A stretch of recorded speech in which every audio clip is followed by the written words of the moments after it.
ప్రతి మనువు స్వర్గంలో ముందే ముడిపడుతుందా? ఆ మాటే నిజమైతే ఈ చట్టం విడగొడుతుందా?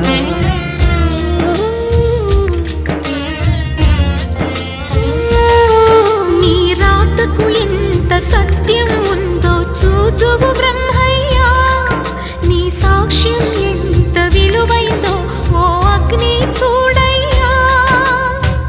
నువ్వు రామా అరుంధతి, ఇదే నీ దర్శన ఫలమైతే ఎటైనా దాగిపోవమ్మా.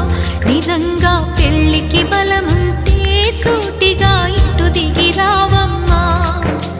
పందిరి వేసిన ఆకాశానికి ఇవ్వమ్మా ఆహ్వానం, పీటను వేసిన ఈ నేలమ్మకి ఇవ్వమ్మా